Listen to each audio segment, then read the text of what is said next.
नमस्कार दोस्तों, स्वागत है आप सभी का आज के सेशन में। और आज का अपना सेशन है राजस्थान के परफॉर्मिंग आर्ट, यूं कहें राजस्थान के लोक नाट्य जो टॉपिक आपके वरिष्ठ अध्यापक मुख्य परीक्षा या तमाम एग्जाम के अंदर आता है। लेकिन सेकंड ग्रेड एग्जाम के अंदर इस टॉपिक को इस नाम से मेंशन कर रखा है, राजस्थान की प्रदर्शन कला। यानी कि राजस्थान की जो परफॉर्मिंग आर्ट है उसको हम कह सकते हैं, जैसे कि कठपुतली कला हो गई, स्वारी नाटक हो गई, तमाशा हो गई, रामलीला है, रासलीला है, चार वेद शैली, ख्याल या इत्यादि राजस्थान के रम्मत होगी, तमाम प्रकार के ये राजस्थान के क्या प्रदर्शन कला के अंदर आते हैं, जिसको हम परफॉर्मिंग आर्ट के नाम से भी जानते हैं। सेकंड ग्रेड एग्जाम के अंदर एक क्वेश्चन यहाँ से बनेगा। तो बहुत सारे बच्चे बोल रहे थे कि इस टॉपिक को थोड़ा इजी वे के अंदर, शॉर्ट वे के अंदर मात्र 20 मिनट में करवा दीजिए, ताकि एक क्वेश्चन अपना क्लियर हो सके। तो चलिए शुरुआत करते हैं इस सेशन के अंदर। उम्मीद करेंगे ये टॉपिक आपका इसी क्लास के अंदर ही कंप्लीट अच्छे से याद भी हो जाएगा। तो सबसे पहले शुरुआत करते हैं राजस्थान के प्रदर्शन कला के अंदर, राजस्थान के नाट्य कला के अंदर। देखो दोस्तों, बात करेंगे राजस्थान के लोक नाटक की बात करते हैं। तो लोक नाटक के अंदर, प्रदर्शन कला के अंदर सबसे पहले हम जो टॉपिक ले रहे हैं वो कौन सी, ख्याल। सबसे पहला जो है प्रदर्शन कला वो कौन सी, ख्याल। ख्याल है क्या, परिभाषा पूछे कि ख्याल क्या चीज है, यानी कि समाज की कोई घटना हो गई, सामाजिक ताने बाने की, सामाजिक परिदृश्य की, समाज के जो व्यवहार है, जीवन के जो मूल्य हैं वो, इसके अलावा ऐतिहासिक जो घटनाक्रम, पृथ्वीराज संहिता का, महाराणा प्रताप का, जितनी भी जो हमारी हिस्टोरिकल गाथा रही है वो प्रसंग भी ले सकते हैं। इसके अलावा जितनी भी जो पुरानी कहानियां हैं, जैसे कि राजस्थान के अंदर चर्चा में आते हैं पुरानी जो कहानियां पढ़ते हैं, हमने नानी से, दादी से हमने सुनी है, जैसे केर, चकवा बात, ये जो पुरानी कहानियां हैं, उन कहानियों को या ऐतिहासिक घटनाओं को या धार्मिक चीजों को जनता के सामने प्रदर्शन जो करना है, उसको प्रदर्शन करना है, और वो भी किसके माध्यम से, पद्यबद्ध रचना के माध्यम से, वो क्या कहलाता है, ख्याल कहलाता है। यानी कि सामाजिक, धार्मिक, ऐतिहासिक घटना को पद्यबद्ध रचना के माध्यम से श्रोताओं के सामने प्रदर्शित किया जाता है, परफॉर्म किया जाता है, वो क्या कहलाती है, ख्याल कहलाती है। अब एक एग्जाम हुआ था एग्रीकल्चर सुपरवाइजर का एग्जाम, उसमें पूछा गया था कि ख्यालों के ख्याल किसे कहते हैं, यानी कि सबसे प्राचीन ख्याल जो तकरीबन 500 साल पुरानी है, तो दोस्तों वो कौन सी है, तुरा कलंगी। तुरा कलंगी, जिसको ख्यालों के ख्याल भी कहते हैं। और ये तुरा कलंगी कितने साल पुरानी है, ये 500 साल पुरानी है। अब प्रश्न ये बनता है, तुरा कलंगी की शुरुआत कहां से हुई। तुरा कलंगी की शुरुआत हुई थी चंदेरी मध्य प्रदेश के एक ठाकुर ने की थी। उन्होंने एक दंगल आयोजित कराया, एक अखाड़ा आयोजित करवाया। उस अखाड़े के अंदर एक कलाकार का नाम आएगा शाह अली। शाह अली, उन्होंने पार्टिसिपेट किया। एक दूसरा कलाकार था तुक्कनगीर, इन दोनों ने पार्टिसिपेट किया। इन दोनों ने आपस में एक प्रकार से डिबेट की थी, नाटक का प्रदर्शन किया। इनके नाटक से जो चंदेरी का ठाकुर था वो बहुत प्रसन्न हुआ। इसने अखाड़े का जो तूरा ना, अखाड़े का तूरा किसको भेंट कर दिया, तुकनगीर को। और जो मुकुट के ऊपर जो कलंगी अपने होती है, वो कलंगी किसको भेंट कर दी, शाह आलमी को। तभी से नाम क्या पड़ गया, तूरा कलंगी। अब प्रश्न ये बनता है कि जो तूरा है ना, तूरा तूरा है वो किसका प्रतीक होता है, शिव का प्रतीक होता है। और कलंगी किसका प्रतीक होती है, शक्ति का, यानी कि पार्वती का प्रतीक होती है। तो कलंगी पार्वती का प्रतीक होती है, तूरा शिव का प्रतीक होता है। तूरा का जो ध्वज होता है केसरी, यानी कि भगवा कलर का होता है। जबकि बात करते हैं कलंगी की, बात करते हैं यानी कि शाह आलमी की या कलंगी की बात करेंगे, तो उसका जो ध्वज होता है वो हरे रंग का होता है। तो इसका कलर हरे रंग का है। तूरा का ध्वज भगवा कलर का आएगा। तूरा भगवान शिव का प्रतीक है, कलंगी यूं कह सकते हैं शक्ति का प्रतीक है। चंदेरी मध्य प्रदेश से इसकी शुरुआत हुई थी।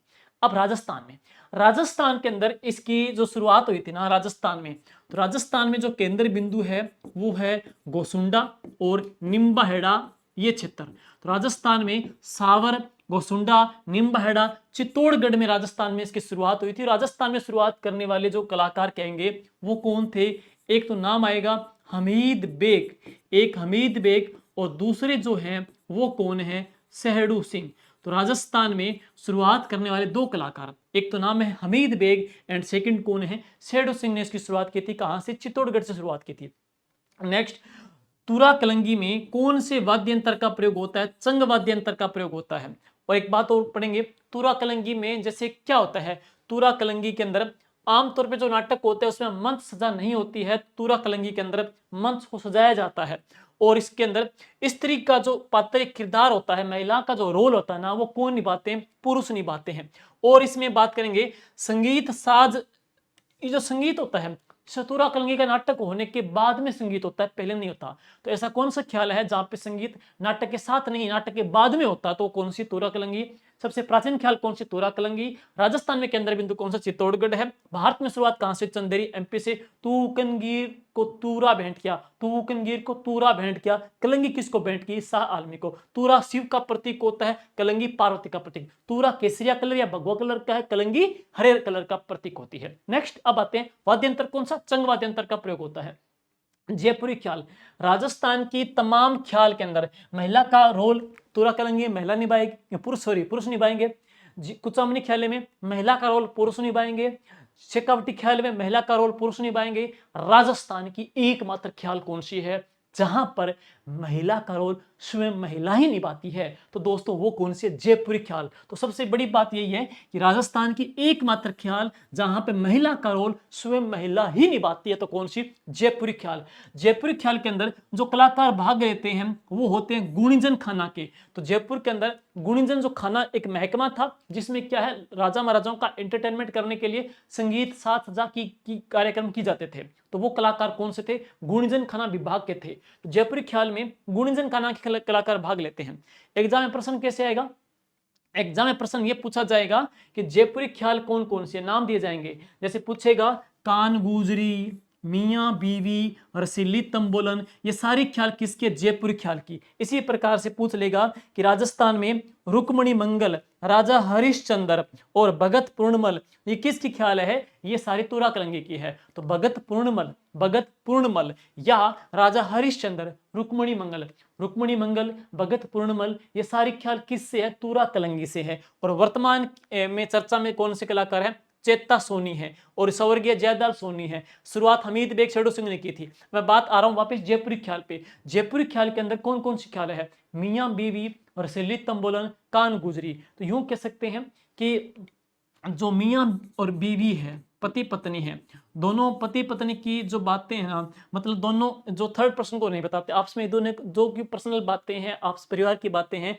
दोनों जो शेयर करते हैं एक दूसरे के कान में सो करते हैं, ठीक है, इस प्रकार कर लो। तो दोनों कान में सो, एक दूसरे के कान में बोलेंगे। नेक्स्ट मियाँ बीवी की बातें, प्रेम की बातें भी होती है, और प्रेम की बातें कैसी होती है, रसीली बातें भी होती है। तो मियाँ बीवी की बातें आपस में कान में एक थर्ड पर्सन को नया सुनाई दे, कान तक जाती है, और ये बहुत ही मीठी और रसीली भी होती है, तो इसको रसीली ख्याल भी कह सकते हैं। लेकिन मियाँ बीवी को कान गुजरी रसीली से हमने जोड़ दिया, लेकिन मियाँ बीवी कान गुजरी रसीली जयपुरी से कैसे जोड़े, यहाँ बात करेंगे।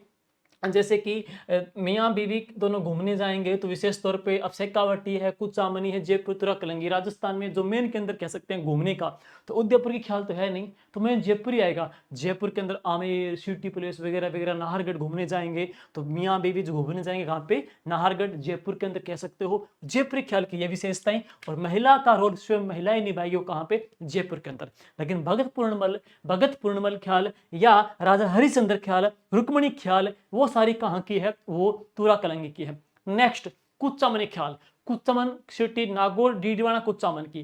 राजस्थान की कुचामनी जो ख्याल है ना, इस ख्याल के फाउंडर कौन है, लच्छीराम माने जाते हैं। लेकिन अन्य कलाकार भी चर्चा में आते हैं, और अन्य कलाकार कौन है, उगम राज जी इसके अन्य कलाकार हैं।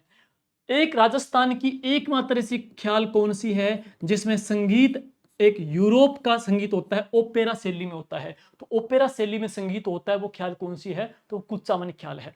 लेकिन मेन बात यह रहेगी, कुचामनी ख्याल नागौर के अंदर डीडवाना में है। अब मीराबाई का संबंध कहां से, नागौर से, मेड़ता नागौर से। तो मीरा का मेड़ता से समझ जोड़ना है, तो मीरा का संबंध मेड़ता से है, मीरा का संबंध मेड़ता से, तो मीरा मंगल और मीरा का संबंध मेड़ता मारवाड़ में आता है। और देखो मारवाड़ में क्या है, राव जोधा, राव बिक्का मारवाड़ से हैं, तो मीरा भी मारवाड़ से है, राव भी मारवाड़ से, मारवाड़ में क्या नागौर आ रहा है। तो इस प्रकार से मीरा मंगल है, राव रिडमल है और चांद नीलगिरी है। मीरा मंगल है, राव रिडमल है और चांद जो नीलगिरी है, ये सारी ख्याल कहाँ की है, कुचामनी ख्याल की आ जाएगी। पर्वतों लच्छीराम। शेखावटी ख्याल, देखो दोस्तों शेखावटी जो ख्याल है ना, इसका मेन जो केंद्र बिंदु है वो कौन सा है, चिड़ावा, जो कहाँ पे, झुंझुनू के अंदर।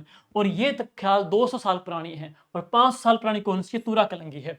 अब देखो शेखावटी जो ख्याल है ना, इसके पुराने जो कलाकार प्रवर्तक है वो कौन है, नानू राम। नाना जी अपने पुराने होते हैं, नाना जी, फिर मामा जी, पीढ़ी की बात करूं मैं, नाना पहले आ रहे हैं। तो सबसे पहले कलाकार को नानो जी आ गया। नेक्स्ट बात करेंगे, इसके बाद दूलिया राणा अन्य कलाकार आ जाते हैं। नेक्स्ट अब पूछेगा शेखावटी ख्याल में कौन कौन सी ख्याल दिखाई जाती है। शेखावटी ख्याल में खीमजी, आभलदे, ये आभलदे नाम थोड़ा टेढ़ा सा है, आभलदे, ढोला मारू और नल राजा की है। तो नल राजा ढोला मारू, नल राजा ढोला मारू आभलदेव शेखावटी ख्याल में। भगत पूर्णमल की बात करते हैं, हरिश्चंद्र की बात करते हैं तो तुरा कलंगी की है। मीरा मंगल, राव रिडमर, चांद नीलगिरी कहाँ पे, कुचामनी की है। मियाँ बीवी, रसीली तंबोलन, कान गुजरी, ये कहाँ की, जयपुरी ख्याल की। मेन क्या है, ये ख्याल दिख करके, नाम दिख करके ये प्रश्न पूछ सकते हैं कौन से ख्याल से है, सुमेलित करना आ सकता है। नेक्स्ट शेखावटी ख्याल का गोल्डन एज माना जाता है नानू लाल राणा जी का और उजीरा तेजी का स्वर्णिम काल माना जाता है। अब शेखावटी में डूंगर जी जवाहर जी देवता हुए थे, तो यहाँ पे डूंगर जी जवाहर जी की भी ख्याल होती है और राजा मोर ध्वज की भी ख्याल होती है। अब आगे चलते हैं, अली बख्श की ख्याल। अली बख्श की ख्याल अलवर की प्रसिद्ध है और अली बख्श को अलवर का क्या बोलते हैं, रसखान कहते हैं। तो अलवर का रसखान किसे कहते हैं, अली बख्श को कहते हैं। फेमस कहाँ के, मुंडावर की है। और अली बख्श की जो पहली जो ख्याल थी ना, अली बख्श की जो पहली ख्याल थी वो कौन सी थी, कृष्ण लीला थी। नेक्स्ट निहाल दे चंद्रावल है। इसी प्रकार से कन्हैया ख्याल कहाँ की, राजस्थान में। तो राजस्थान में कन्हैया ख्याल है वो सवाई माधोपुर, टोंक, दौसा, भरतपुर की। जो कन्हैया दंगल में भाग लेते हैं उन कलाकारों को मेड़िया भी कहते हैं। हेला ख्याल में लंबी टेर में आवाज लगाते हैं, हेलो लगाते हैं, हेलो, लंबी टेर में हेला लगाते हैं। तो हेला ख्याल में यूज किया जाने वाला वाद्य यंत्र कौन सा, नौबत है। हेला ख्याल में नौबत का प्रयोग होता है। माच, बड़े बड़े जो माचे होते हैं, माचों पे बैठ के, और गर्मियों के अंदर रात्रि में ये ख्याल पेश करते हैं, माचों पे बैठ के, चारपाई पे कह सकते हैं। और इस ख्याल के जो फाउंडर है वो है बक्सूराम, बक्सूराम। और ये ख्याल राजस्थान में कहाँ की फेमस है, तो भीलवाड़ा की फेमस है। इतना निकाल लो बस।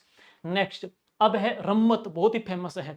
रम्मत क्या है, यानी कि लोक नाट्य की एक विधा है जिसके अंदर सामाजिक, धार्मिक, ऐतिहासिक कोई भी घटनाक्रम होता है उसको आम जनता के सामने प्रदर्शित किया जाता है। लकड़ी के बड़े बड़े पार्ट होते हैं, उन पार्ट पे पेश करते हैं। इसी के कारण रम्मत है ना, रम्मत को पाटा संस्कृति भी बोला जाता है बीकानेर के अंदर। अब बात करेंगे रम्मत का जन्म कहाँ पे हुआ। दोस्तों रम्मत जो जन्मी थी ना वो जैसलमेर से, लेकिन रम्मत ने जो फेमस हुई थी ना वो कहाँ पे, बीकानेर में। बीकानेर में आचार्यों का चौक है जहाँ पे रम्मत प्रदर्शित करते हैं।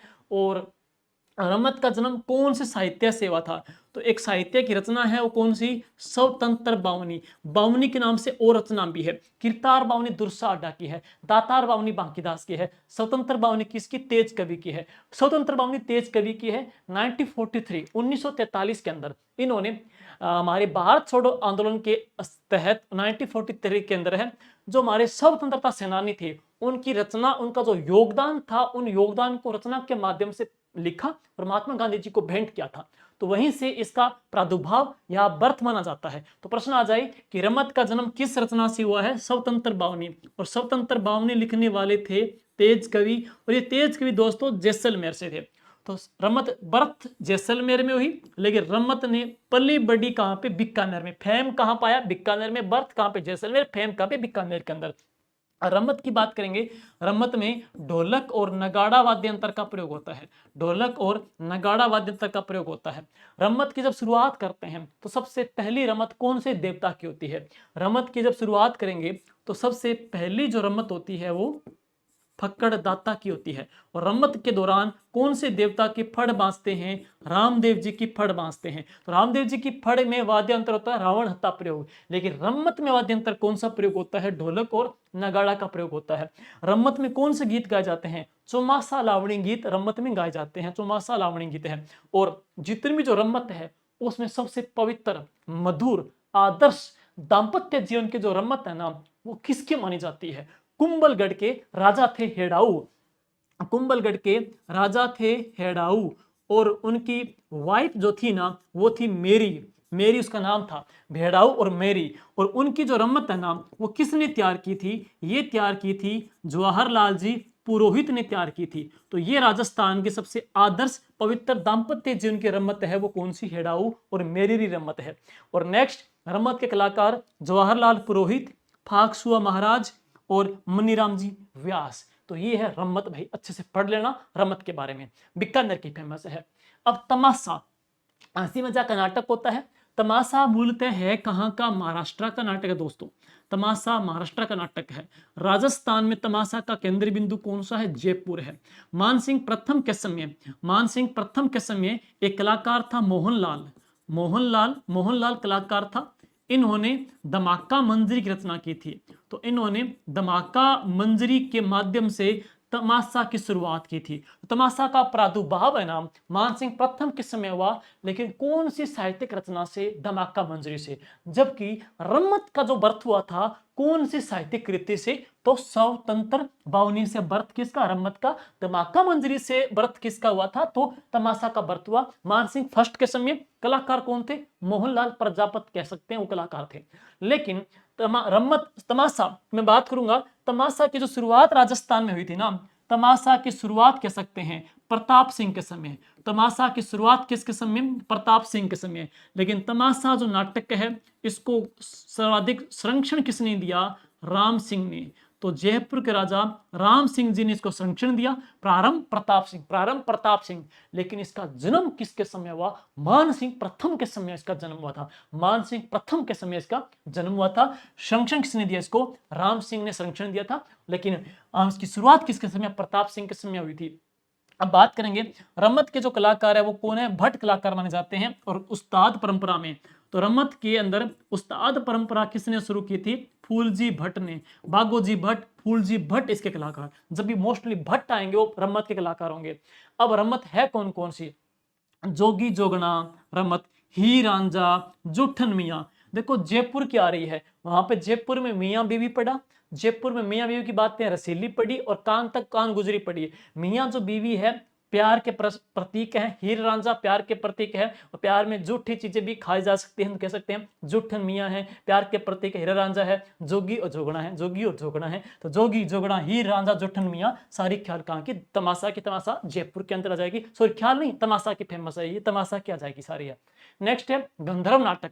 राजस्थान में जो गंधर्व नाटक है वो कहाँ का फेमस? मारवाड़ का फेमस। कलाकार कौन है? अंजना चौधरी इसके कलाकार। वो नीम का थाना वाली वो नहीं है स्वतंत्रता सेनानी, ये अलग है। नेक्स्ट अन्य पढ़ेंगे, मैना सुंदरी नाट्य इसमें दिखाया जाता है। अब आप कहते हैं चार वेद शैली, यानी कि जो कवाली गाते हैं सेम वैसे घुटनों के बल बैठ करके पास्तो भाषा में पेश करते हैं। घुटनों के बल बैठ करके पास्तो भाषा में, कौन सी भाषा में? पास्तो भाषा में पेश करते हैं। कवाली गाते हैं सेम ऐसे, कवाली गाते हैं मुस्लिम इस्लाम। तो राजस्थान में मुस्लिम रियासत कौन सी? टोंक है। अब बात करेंगे चार बेत शैली में डफ का प्रयोग होता है। नगाड़ा ढोलक का प्रयोग किसमें? रम्मत में होता है। चंग का प्रयोग किसमें होता है? तूरा कलंगी में तो चंग का प्रयोग होता है। तो चार बेत शैली में डफ का प्रयोग होता है। इसकी शुरुआत की थी अब्दुल करीम खान ने।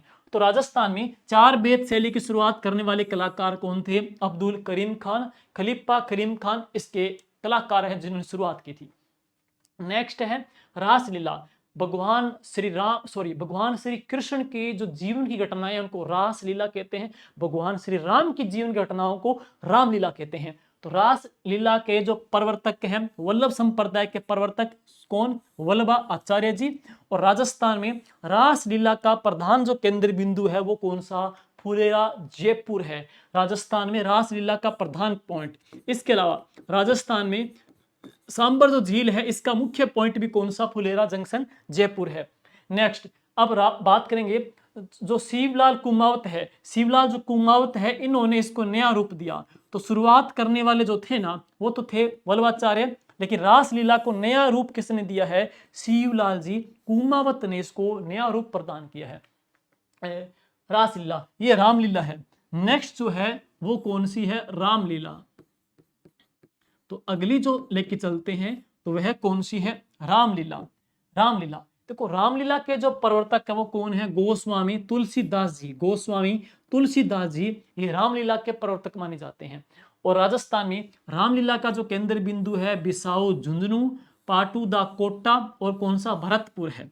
राजस्थान में एक मात्र ऐसी रामलीला जहां पे एक्टिंग तो करते हैं लेकिन मूक रह करके साइलेंट होकर के एक्टिंग करते हैं। तो राजस्थान की मूक एक्टिंग जो होती है वो कहाँ की, बिसाऊ झुंझुनू की फेमस है। लेकिन राजस्थान का एक ऐसी देवता की फड़ जो मूक रह करके फड़ बांसते हैं, तो राजस्थान में भैंसासुर की फड़ का मौन वाचन होता है। और हमारी कला संस्कृति में एक ऐसा सनातन संस्कृति का त्योहार जिसमें पूरे दिन मौन रहते हैं, जिसको मौनी अमावस्या कहते हैं। तो माघ का महीना है, माघ की अमावस्या को मौनी अमावस्या कहते हैं। साइकोलॉजी के अंदर हम बात करते हैं मौन वाचन कौन सी क्लास से शुरू करना शुरुआत माना जाता है, तीसरी क्लास से। और मौन वाचन की सबसे बेहतरीन जो उपयुक्त अच्छी क्लास मानी जाती है ना, वो छठी क्लास है, शुरुआत थर्ड क्लास है। मौनी अमावस्या माघ की अमावस्या को, मौनी अमावस्या माघ की अमावस्या को है। मौन वाचन भैंसासुर की फड़ का, मूक रह करके जो रामलीला करते हैं वो फेमस कहाँ की, बिसाऊ की। बिसाऊ दोस्तों झुंझुनू के अंदर है। अरे एक ऐसी रामलीला जिसमें जो धनुष है ना वो राम जी नहीं तोड़ते, दर्शक तोड़ते हैं। तो ऐसी कौन सी रामलीला है जिसमें धनुष दर्शक तोड़ते हैं, वो अट्रू की फेमस है। और जो अट्रू है ना वो कहाँ पे, 12 के अंदर है।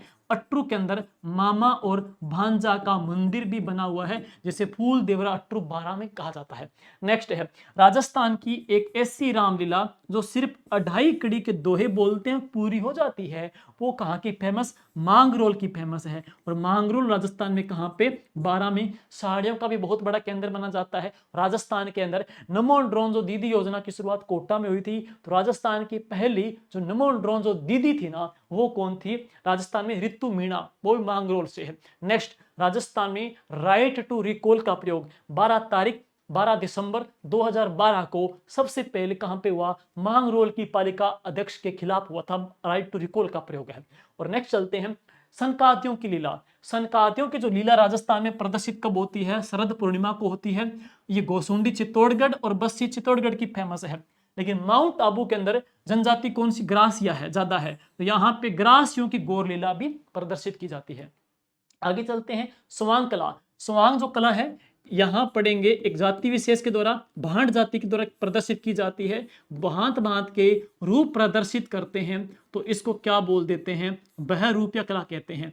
राजस्थान के अंदर मांड इस कला की बात करेंगे तो इस कला का मेन केंद्र बिंदु कौन सा है, मांडलगढ़ भीलवाड़ा। मांडलगढ़ भीलवाड़ा की बात करेंगे तो यहाँ के जो कलाकार हैं वो कौन, जानकीलाल जी भांड। जानकीलाल जी भांड जिनको जिनको लास्ट ईयर एक पुरस्कार मिला था, कौन सा, पद्मश्री पुरस्कार दिया गया था। ये इंग्लैंड गए थे, वहां पे बंदर का रोल अदा किया, इसी वजह से इनको एक नाम देते हैं मंकी मैन ऑफ इंडिया। तो इनको मंकी मैन ऑफ इंडिया भी कहते हैं। इसके अलावा केलवा के एक कलाकार और फेमस हैं, और वह कौन है, परशुराम जी भांड। तो अन्य कलाकार कौन है, परशुराम जी भांड केलवा के, बाकी मेन इसके कौन है, जानकीलाल जी भांड। ये राजस्थान में स्वांग कला, भांड कला के नाम से जानी जाती है। नेक्स्ट है नौटंकी। नौटंकी नाम क्यों पड़ा, क्योंकि इसमें 9 प्रकार के वाद्य यंत्र का प्रयोग होता है। राजस्थान में नौटंकी की एक शैली फेमस है उत्तर प्रदेश की, जिसका नाम क्या है, हाथरस शैली फेमस है। और राजस्थान में इसका जो केंद्र है राजस्थान में वो कौन सा है, डीग और भरतपुर इसका मेन केंद्र बिंदु माना जाता है। राजस्थान में इसकी शुरुआत करने वाले कलाकार थे भूरीलाल जी, जो कि डीग के थे। अन्य कलाकार में गिरिराजी प्रसाद हैं, जो कि कहाँ के, कामा डीग के फेमस। और अन्य कलाकार कौन है, रामदयाल जी शर्मा। और यहाँ पे नौटंकी में कौन कौन सी नौटंकी फेमस प्रदर्शित करते हैं, नल, दमयंती, लैला मजनू और रूप बसंत की नौटंकी दिखाई जाती है।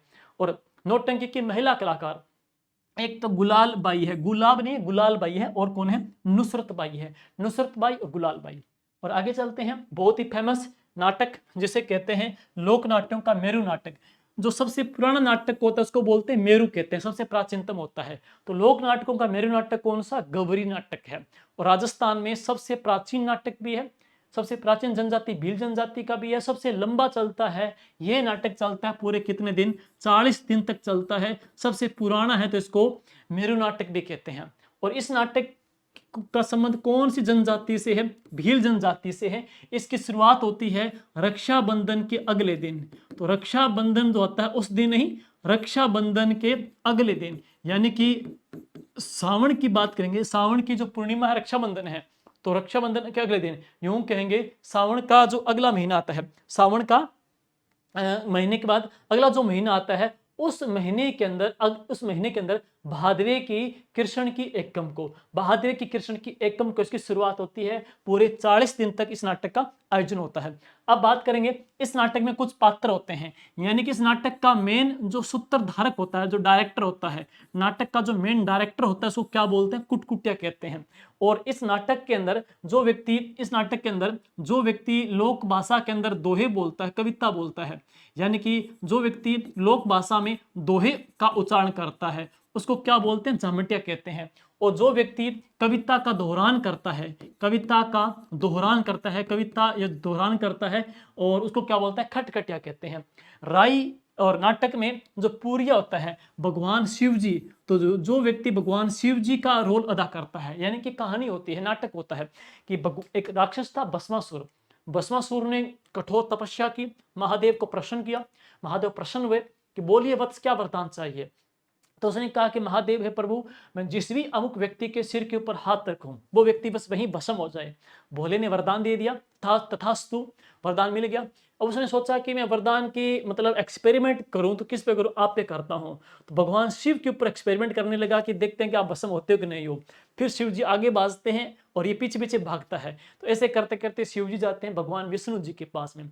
भगवान विष्णु जी अपना हुलिया माता पार्वती का बदलते हैं और उसके सामने आकर के, भस्मासुर के सामने आकर के उसको अपने मोहजाल में फंसा करके नृत्य करवाते हैं। नृत्य कराते कराते एक ऐसी स्टेप लेकर के आते हैं जिसमें जो हाथ होता है वो अपने सिर पर रखते हैं। सेम टू सेम कॉपी करेगा भस्मासुर, सिर पे हाथ रखते ही वो भस्म हो जाता है। ये नाटक होता है। तो वह व्यक्ति जो भगवान शिव जी बनता है उसको पूरिया कहते हैं। लेकिन ध्यान रहे, एक होता है पीरिया। तो पीरिया क्या होता है? जो भील दुल्हन है, भील दुल्हन का जो पीला जो लहंगा होता है उसको क्या बोलते हैं?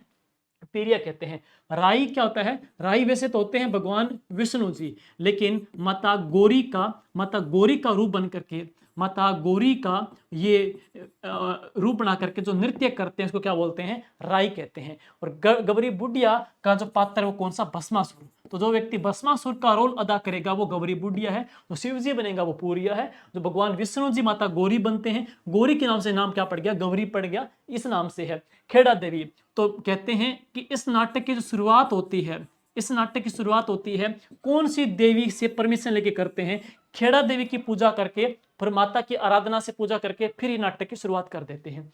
और गौरी की घाई किसे कहते हैं? गौरी की घाई, देखो गौरी नाटक में 12 छोटी छोटी नाटिकाएं पेश करते हैं। गौरी के नाटक में 12 छोटी छोटी नाटिकाएं होती है। मेन नाटक का 40 दिन का गौरी, बीच में 5 मिनट 10 मिनट का छोटा इंटरवल हो गया एक प्रकार से हंसी मजाक के लिए, वो छोटी छोटी होती है, वो 12 होती है। इनको गौरी की घाई कहते हैं। कुछ नाम पूछ सकते हैं, कादरा भूतरा की सवारी, बादशाह की सवारी, शेर सुर की लड़ाई, कान गुजरी, शेर सियावड़ और शेर सुर की लड़ाई, बिहावड़, ये सारे बिहावड़, शेर सुर की लड़ाई, कान गुजरी, बादशाह की सवारी, ये सारी 12 होती है। इन 12 छोटी नाटिकाओं को क्या बोलते हैं? गौरी की घाई कहते हैं। नाटक के अंदर गौरी नाटक में कौन से वाद्यंत्र का प्रयोग होता है? तो गौरी नाटक में मांदल वाद्यंत्र का प्रयोग होता है। और ये मांदल वाद्यंत्र भगवान शिव और माता पार्वती का वाद्यंत्र माना जाता है। मांदल जो वाद्यंत्र है राजस्थान में ये कौन से प्रकार का है? ये अवनद कैटेगरी का होता है।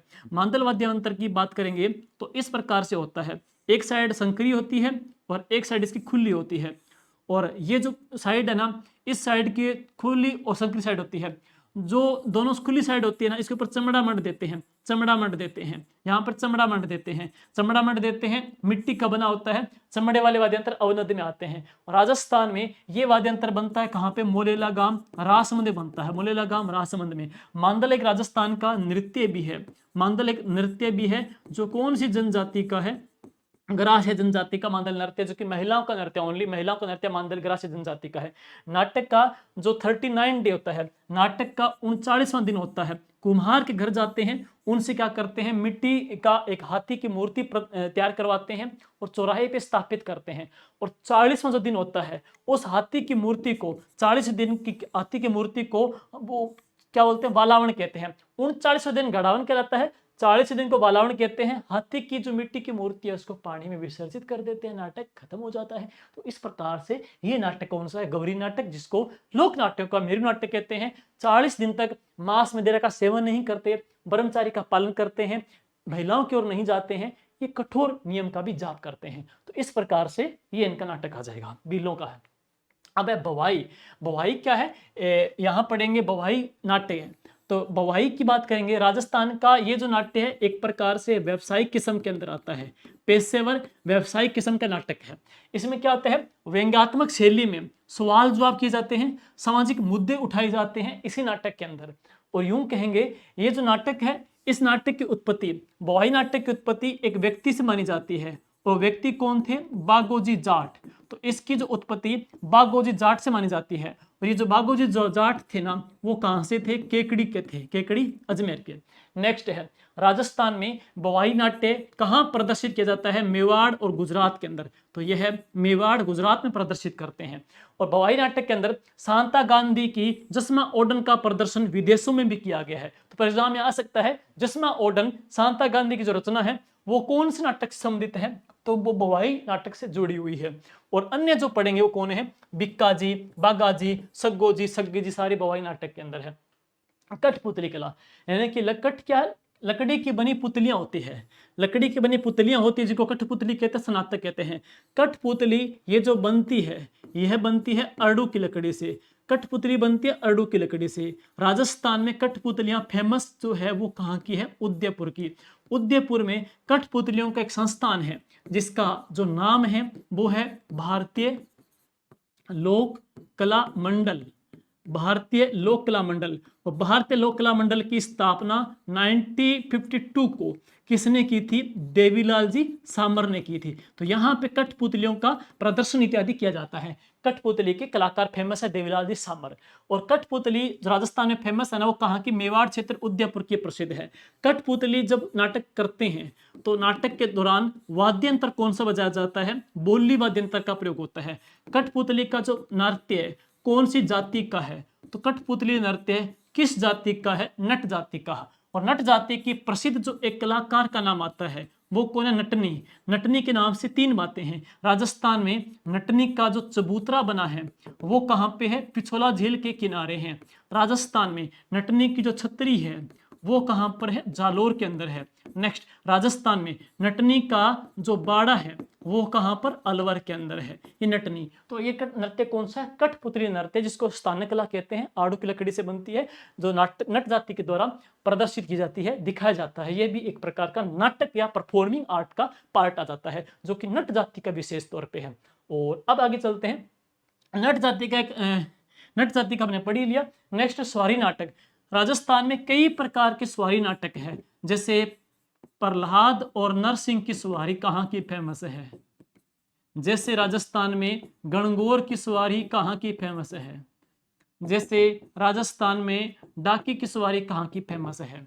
जैसे राजस्थान में इसके अलावा पढ़ेंगे तो जिनेंद्र की रथ यात्रा, जिनेंद्र की रथ यात्रा ये कहाँ की फेमस है?